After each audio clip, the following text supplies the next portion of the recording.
Welcome to R S academy. आज हम pattern का पार्ट 5 देखेंगे। जैसे कि हम अब तक काफी क्वेश्चंस मैंने आपको करा दिया है, कुछ क्वेश्चंस और बचे हैं ताकि आपका कोई भी बैकलॉग ना रहे। मैं आपको हर तरह क्वेश्चन कराऊंगी जो आपको एग्जाम में पूछ सकते हैं। सिमिलैरिटीज आपकी बहुत होंगी क्वेश्चंस में, थोड़ा बहुत डिफरेंस होगा, ठीक है। तो आज हम प्रिंट करने वाले हैं तो डायमंड पैटर्न, ठीक है। ये आपको डायमंड पैटर्न आपको प्रिंट करना है ना।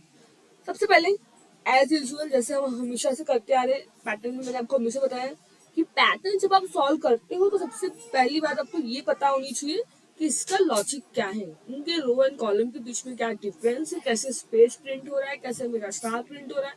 एक बार अगर आपने वो लॉजिक, वो रिलेशन बता लिया, आप इजीली कोई भी पैटर्न को क्या कर सकते हो, प्रिंट कर सकते हो। ओके, सो लेट्स स्टार्ट करते हैं। डायमंड में देखते हैं कि डायमंड में हम कैसे प्रिंट करेंगे, क्या इनका रिलेशन है। सबसे पहले अगर मैं आपको बताऊँ इनमें स्पेस कितना है, अगर लेट्स सी यहाँ पे देखो तो 1 स्पेस, 2 स्पेस, 3 स्पेस, यानी कि जो मेरा फर्स्ट स्टार है उसके पास कितना स्पेस है, उसके आजू बाजू 3 स्पेसेस है। लेट्स सी अगर मैं इसका, अगर मैं स्पेस देखो ये n इक्वल टू 4, हमने कितना n इक्वल टू 4 के लिए रखा है ये पैटर्न। जैसे कि अगर मैं बोलूँ, मैं हमेशा से आपको बताता हूँ कि रो हम किससे दिखाते हैं, अपने रो हम दिखाते हैं आई से। अगर मेरा आई 1 है, अगर रो 1 की बात करें तो रो 1 में आपको कितने स्पेस दिख रहे हैं। अगर रो 1 की बात करें तो हमें स्पेस दिख रहे हैं 3, हमने यहाँ पे काउंट किया 1 2 3, 3 स्पेसेस हमारे पास है, ठीक है। वही जब मैं बात करती हूँ रो 2 की, सेकंड रो में कितने स्पेस आपके पास, सेकंड रो में आपके पास सिर्फ 2 स्पेस है। तो ये होगा आपका स्पेस इज इक्वल टू 2, ठीक है। आई इज इक्वल टू 3 की बात करें तो कितना होगा space, I is equal to 3 में अगर थर्ड रो की बात करो, थर्ड रो में से हमारे पास एक स्पेस है तो हम लिखेंगे 1। जबकि जब हम फोर्थ रो की बात करते हैं तो फोर्थ रो में हमारे पास एक भी स्पेस नहीं है। तो सबसे पहले आपका काम ये होगा कि हमारे स्पेस का रिलेशन क्या है, ठीक है। अगर मैं आपको बताऊँ तो अब तक तो आपको समझ में आ गया होगा, हमने इतने सारे क्वेश्चन सॉल्व किए तो वो इससे इनका स्पेस मैच कर रहा है, क्या है मुझे समझ में आ रहा है कि मेरा एन ये एन माइनस आई होगा। कैसे एन माइनस आई होगा स्पेस, मेरा एन कितना है 4, फर्स्ट टू में अगर फर्स्ट टू मेरा क्या है 1, अगर 4 माइनस 1 करेंगे तो कितना आ रहा है 3, 3 स्पेस है। सेकंड रो की बात करें 4 माइनस 2, 2 स्पेस है। मतलब जो एन माइनस आई वाला कॉन्सेप्ट है, यहाँ का जो एन माइनस आई वाला कॉन्सेप्ट है वो यहाँ पे एकदम सही बैठ रहा है। एक मिनट इसको रफ करते हैं, वेट अ मिनट,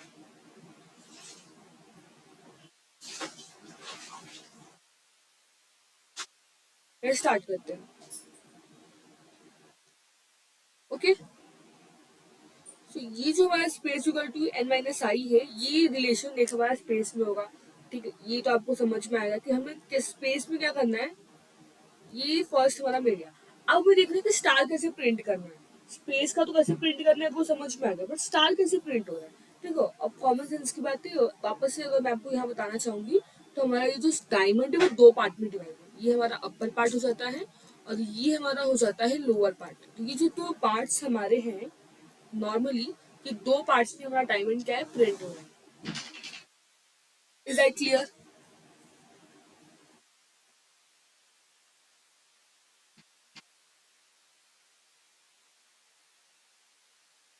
हाँ, तो ये हमारा दो पार्ट में जब हमारा प्रिंट हो रहा है normally, upper part and lower part, तो हमें क्या करना है, दोनों के लिए अलग सा रिलेशन निकालना पड़ेगा। हमें देखना पड़ेगा कि दोनों के लिए क्या है। वेट अ मिनट, हाँ।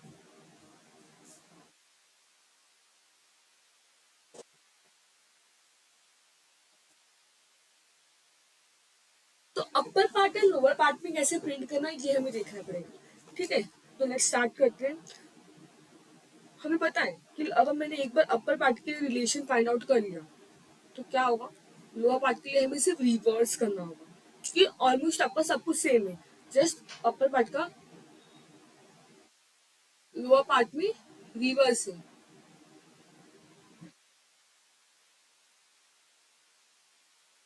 ठीक,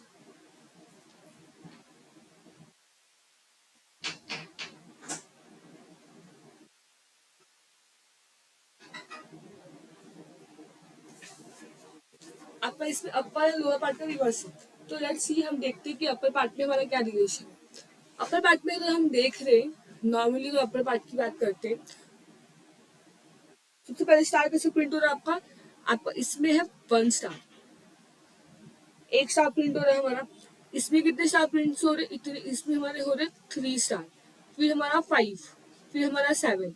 अगर हम इसे रिलेशन देख पा रहे हैं तो हम देख रहे हैं कि हमारा ऑड नंबर प्रिंट हो रहा है। नॉर्मली अगर हम देखें तो क्या प्रिंट हो रहा है, ऑड नंबर प्रिंट हो रहा है। अब हमें कुछ ना कुछ तो करना पड़ेगा। अगर ये हमारा ऑड नंबर प्रिंट हो रहा है तो अब हम मुझे ऑड नंबर के लिए अपना लिखना पड़ेगा। तो ऑड एंड इवन कैसे हमें पता है, ऑड क्या होता है, इवन क्या होता है। सबसे पहले यहाँ पे हम क्या लिखने वाले, हम स्टार को कैसे प्रिंट करेंगे इसका कोड लिखने वाले। तो लेट्स सी, जब मेरा रो 1 है, जब मेरा रो 1 है तो स्टार कितना प्रिंट हुआ, 1। जब हमारा रो 2 हुआ तो स्टार कितने प्रिंट हुए, 3 प्रिंट हुए। इसका मतलब जो हमारे स्टार का जो कॉन्सेप्ट है तो कैसे प्रिंट हो रहा है, तो 2 × i−1 के कॉन्सेप्ट में प्रिंट हो रहा है। मतलब जैसे कि अगर मैं बोलूँ फर्स्ट रो की बात करती हूँ, फिर आई कितना होगा, 1 होगा। आप बताओ कितना आंसर आएगा, 2 × 1 = 2 -1 मतलब 1 स्टार प्रिंट होगा। देखा, 1 स्टार प्रिंट हुआ। वही जब मेरा जो 2 की बात करेंगे हम लोग, 2 आई की प्लेस पे 2 हो जाएगा, 2 × 2 = 4, 4 - 1 कितना होगा आपका, 3। मतलब ये जो हमने लॉजिक बनाया ये एकदम सही है। जो स्टार का रिलेशन हमने बनाया है वो एकदम सही है। 2 × i−1 करेंगे तो हमें ऑड नंबर प्रिंट मिलेगा। तो वैसे i = 3 के लिए आप करोगे तो आपको स्टार 5 प्रिंट हो जाएगा, और i = 4 के लिए करोगे तो आपको स्टार प्रिंट होने वाला है 2 × i के प्लेस पे 4 -1। तो कितना होगा ये, 4 × 2 = 8 -1 जो कि होता है 7। क्लियर है।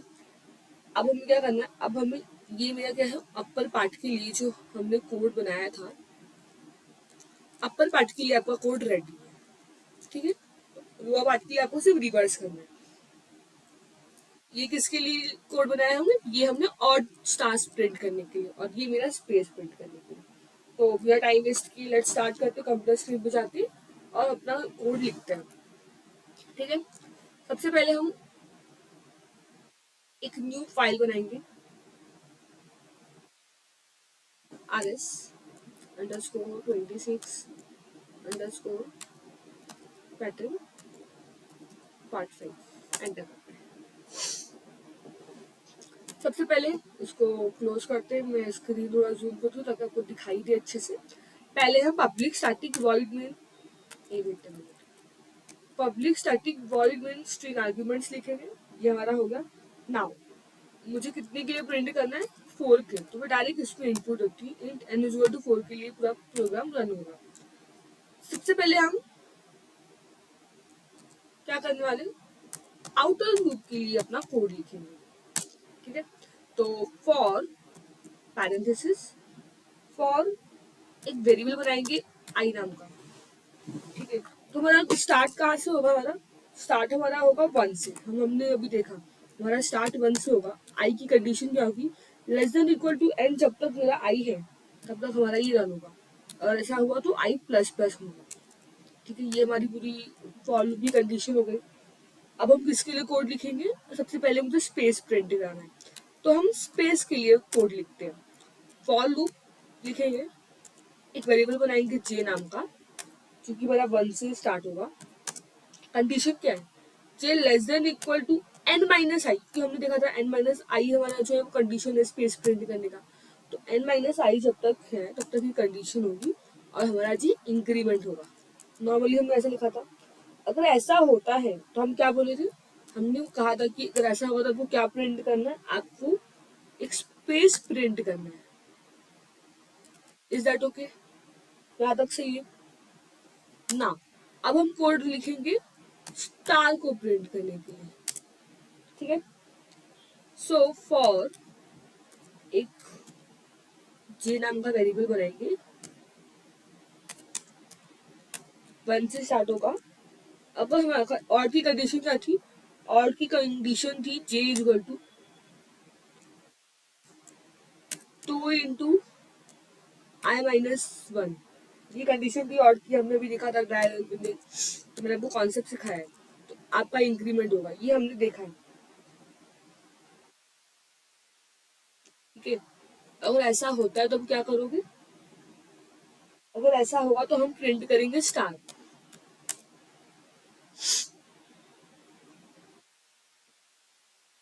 ठीक है, एल एन हमें लिखना नहीं क्योंकि हम एल एन नहीं लिखेंगे। नाउ इसका हम क्या करेंगे? इसका हम डायरेक्ट प्रिंट करेंगे अपना एक न्यू लाइन। एंटर करते हैं, system dot out dot println, और एक न्यू लाइन एंटर किया, और फिर हम जा रहे हैं अपना कोड रन करने।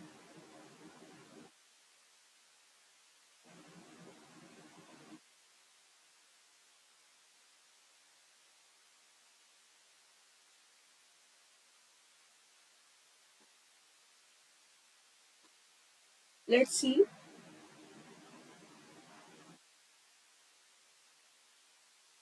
ओके, ये कंडीशन होगी J less than equal to 2 × i-1 है। ठीक है, हमने यहाँ पे लेस देन लिखना नहीं लिखा था तो आप लिख दिया है। अब आप रन करोगे तो आपका आंसर आ जाएगा। तो सिंटेक्स एरर बिल्कुल भी होना चाहिए, अगर वैसे हमारा कोड प्रिंट ही नहीं होगा। तो आप यहाँ देख रहे हो, यहाँ पे हमारा प्रिंट हुआ, लेकिन हमने क्या किया, हमने अभी तक सिर्फ अपर पार्ट के लिए कोड लिखा है, लोअर पार्ट के लिए लिखा नहीं है। इसलिए अगर आप देख पा रहे हो तो हमारे स्क्रीन पे ये जो अपर पार्ट है, इतना जो हमारा पार्ट है ये वाला, ये पार्ट हमारा प्रिंट हो चुका है। लेट्स सी, अगर आप देख पा रहे हो स्क्रीन पर, तो इतना पार्ट प्रिंट हो गया। अब हमें लोअर पार्ट चाहिए, तो लोअर पार्ट के लिए क्या करोगे? सिंपली बहुत इजी होगा। लोअर पार्ट के लिए कोई ज्यादा कुछ नहीं करना है, जो भी हमने कोड लिखा है ना, इसको सिर्फ रिवर्स करेंगे।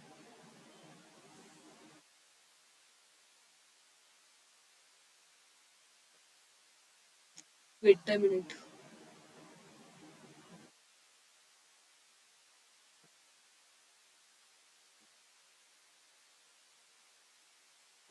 क्या करते हैं, इस पूरे कोड को हम यहाँ पे कॉपी करेंगे,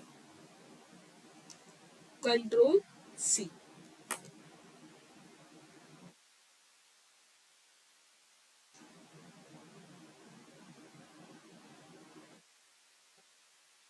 कंट्रोल सी किया हमने,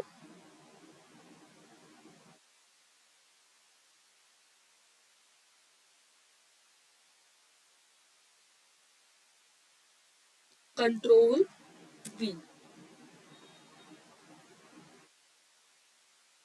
वेट अ मिनट,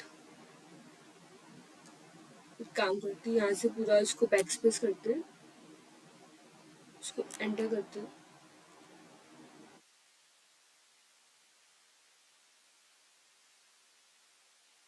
ठीक है, तो कंट्रोल भी हमने कर दिया। यहाँ पे बस लिख दीजिए अपना कोड कि किसके लिए लिख रही है, लोअर लूप के लिए लिख रही है। ठीक है, कितना होगा? नाउ सिंपली हम क्या करेंगे, ये लोअर लूप के लिए हमने कोड लिखा है, और नॉर्मली बस कंडीशन कितना चेंज होगा आपका, आपको यहाँ पे सिर्फ ये चेंज होगा कि देखो, अगर मैं आपको एक्सप्लेन करूँ कि लोअर हाफ में क्या चेंजेस है। लेट मी सी, कलर चेंज करते हैं क्योंकि रेड पे वो दिखाई नहीं दे रहा है, वाइट करते हैं। Let's see. देखो, अब हम बात करते हैं कि लोअर हाफ में क्या करना है। अब देखो, हमारा जो अपर हाफ था वो तो I1 से लेके N तक प्रिंट हुआ था, हमारा जो भी रो है 1 से लेके N तक प्रिंट हुआ था। पर लोअर हाफ में क्या हो रहा है, लोअर हाफ में हमारा इसका अपोजिट हो रहा है, एकदम उल्टा हो रहा है। क्या हो रहा है? देखो, यहाँ पे हमारा एन, जो मेरा आई, जो मेरा रो है, वो कहाँ से प्रिंट हो रहा है, वो N to I प्रिंट हो रहा है, मतलब N to 1 प्रिंट हो रहा है। हमारा जो भी रो है वो N to 1 प्रिंट हो रहा है। ठीक है, नॉर्मली ऐसा प्रिंट हो रहा है। सेकंड थिंग, देखो, जब भी हम लूप रिवर्स करना होता है तो एक ही बात आपको सिंपल सी याद रखनी है कि रिवर्स करते वक्त आपका जो वर्क है, आपका जो रो है, उसका काम तो ऑलरेडी सेम होता है, सिर्फ आपको रिवर्स करना होता है। तो हमेशा हम क्या करते हैं, हम अपने अगर अपर पार्ट के लिए कोई भी कोड लिख रहे हैं, तो लोअर पार्ट जब हम बनाते हैं ना, तो उसमें ज़्यादा हम कुछ चेंजेस नहीं करते। नॉर्मली उसमें सिर्फ एक ही चेंजेस करना होता है हमें, जो कि है हमें, जो हमारी जो आई की वैल्यू होती है वो हमें N से 1 तक करनी होती है। क्यों? बाकी क्योंकि हमारा जो पूरा लॉजिक है वो आई पे डिपेंड करता है। तो अगर सिर्फ रिवर्स कर देंगे तो पूरा लॉजिक भी क्या हो जाएगा, हमारा रिवर्स में चले लगेगा। ठीक है, तो चेंजेस सिर्फ कहाँ पे करना होता है, आई पे, तो सारा कोड आई पे ही डिपेंड करता है, हम आई के हिसाब से ही सारा कोड रन कराते हैं। ओके, तो ये लॉजिक आपको अब तक इतने सारे एग्जाम्पल मैंने सॉल्व कराया, आई होप कि आपको ये लॉजिक समझ में आए कि ऐसा क्यों करना है। Sorry, wait a minute, let's start करते हैं। ठीक है, तो यहाँ पे क्या चेंज होगा आपका, आई जो है आपका वो एन से स्टार्ट होगा। कहाँ से स्टार्ट होगा, एन से स्टार्ट होगा। और यहाँ पे अब चेंजेस थोड़ा आपके कोड में होगा। अब आई की कंडीशन क्या होगी नॉर्मली, अब आई जो मेरा होगा वो greater than is equal to 1 तक जब तक रहेगा तब तक मेरा आई रन होगा, बस बाकी सबका कोड एकदम सेम रहेगा, कोई चेंजेस नहीं होगा आपके कोड में। ठीक है, तो नॉर्मली आप ऐसा करोगे और आप अब देखोगे अपना आउटपुट। ओके, तो स्टॉप करते हैं।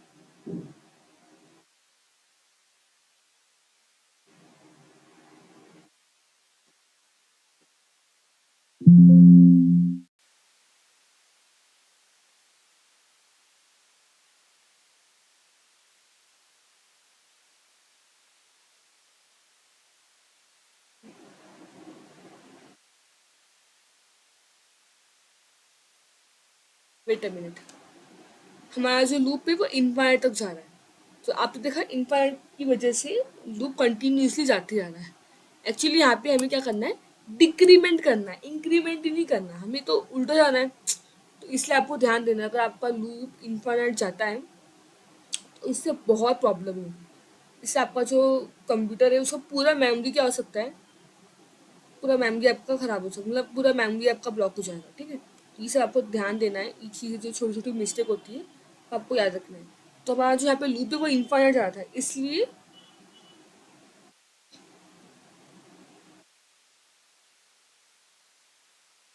लेट्स सी, अब आपका देख लो जैसा हमने प्रिंट कराया था एकदम सेम टू सेम हमारा प्रिंट हुआ। डायमंड का जो शेप है एज इट इज हमने जैसा सोचा था वैसा प्रिंट हुआ।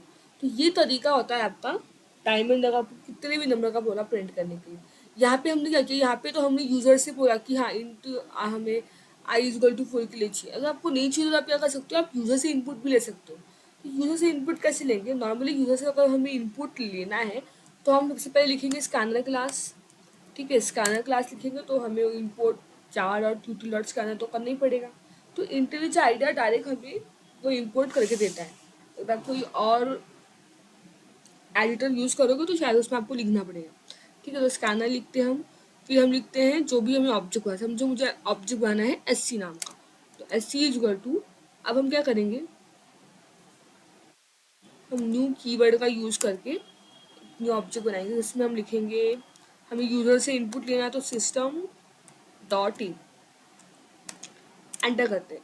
नाउ एन नाम का हमें वेरिएबल चाहिए था, इज इक्वल टू, मेरा जो एन है वो एक इंटीजर, हमारा जो एन है वो एक इंटीजर डेटा टाइप है। तो स्कैनर क्लास में बहुत सारी मेथड होती है, बट हमें इंटीजर के लिए चाहिए तो हम लिखेंगे ऑब्जेक्ट का नाम डॉट जो भी आपका है। मेरा इंटीजर तो हम लिखेंगे नेक्स्ट इंट, अगर फ्लोट होगा तो नेक्स्ट फ्लोट, जैसा आपका होगा। ठीक है, अगर अब आप इसको रन करोगे तो आपको यूज़र, अच्छा एक मिनट, इससे पहले ये रन तो हो जाएगा। हम्म, इसको डिस्कनेक्ट करते हैं। ठीक है, इससे पहले ना हम यहाँ पे प्रिंट कराते हैं, system dot out dot print L N, क्या प्रिंट कराएंगे, एंटर द नंबर। कितनी बार मुझे प्रिंट करना, नंबर प्रिंट करके दो। ठीक है, ऐसा हम बोल सकते हैं। लेट्स सी, अब प्रिंट करते हैं।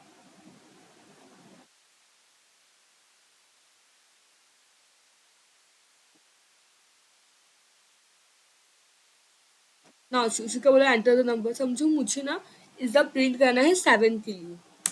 देखो आपका पूरा 7 का जो डायमंड है वो बन के आया है। तो इस तरह से आप यूजर से भी इनपुट ले सकते हो। तो आई होप आपको एकदम अच्छे से क्लियर हो गया कि कैसे पूरा वर्क कर रहा है हमारा जो कोड है, वो पूरा कोड कैसे वर्क कर रहा है ये आपको अंडरस्टैंड हो गया। ठीक है, लेट्स सी, मैं आपको अगर एक ड्राई रन करके दिखाऊँ कि पूरा कोड रन कैसे हुआ, एक छोटा सा ड्राई रन करके दिखाती हूँ तो आपको समझ में आएगा कि कैसे हुआ। देखो सबसे पहले हमारा आई कितना था, एन हमारा 4 है, तो मेरा आई 1 है अभी, तो 1 इज लेस देन 4। हाँ, तो मतलब मेरा फॉर लूप सही है, तो मैं अभी इसके अंदर अपना एंटर कर सकती हूँ। जैसे मैं स्पेस में जो हमारा स्पेस के लिए कोड लिखा है वहाँ पे एंटर करती हूँ, जे स्टार्टिंग में कितना है, 1 है। कंडीशन क्या है कि अगर मेरा वन जो भी जे है वो लेस देन एन माइनस आई होगा, तो मेरा एन कितना है 4, आई कितना है अभी 1 है, तो 4 माइनस वन मतलब जो मेरा 1 है वो लेस देन 3 है। तो ये कंडीशन सही है, तो हम क्या करेंगे, हम अपना एक स्पेस प्रिंट करेंगे। तो मैंने क्या किया, नॉर्मली स्पेस प्रिंट किया। अब उसने क्या बोला, हम अब तक अपनी इसी लूप में, क्योंकि हमारा कंडीशन फॉल्स नहीं है, अब उसने बोला है कि इंक्रीमेंट होगा, तो अब 1 से 2 हो गया, ये कंडीशन वापस से सेटिस्फाई करी, एक्सप्रेस और प्रिंट हुआ। 2 से इंक्रीमेंट होकर 3 हो गया, तो कोई इक्वल टू का केस भी है, मतलब ये अभी लेस देन तो नहीं बट इक्वल टू तो है, तो एक्सप्रेस और प्रिंट होगा। बट जैसे ही ये होगा मेरा 4, पर 4 तो मेरा कंडीशन फॉल्स हो जाएगा, मैं इस लूप से बाहर हो जाऊंगी, अब मैं स्टार वाले लूप में आऊंगी। यहाँ पे इसने क्या बोला है कि अगर आपका J1 है, हाँ मेरा J1 है अभी के लिए, और अगर उसकी वैल्यू 2 × I कितना था, अभी 1 ही है हमारा, 1 - 1 से कम है, तो आपको क्या करना है, आपको स्टार प्रिंट करना है। तो ये कितना होगा, 2 × 1 = 2, 2 - 1 1, मतलब जो मेरा 1 है वो =1 है, ये कंडीशन सेटिस्फाई हो रही है, तो हमारा स्टार क्या हो जाएगा, प्रिंट हो जाएगा। अब ये इंक्रीमेंट होगा तो मेरा अभी J2 होगा, बट ये तो 1 ही होने वाला है, लेस देन भी नहीं, तो मैं अपने इस लूप से बाहर आ जाऊंगी और एक नेक्स्ट लाइन प्रिंट होगा और मैं अपना नेक्स्ट लाइन में जाऊंगी। तो इस तरह से आपका पूरा कोड रन हो रहा है। आई होप आपको समझ में आएगा। सो आज के लेक्चर यहाँ पे स्टॉप करते हैं। थैंक यू सो मच, मिलते हैं नेक्स्ट सेशन में।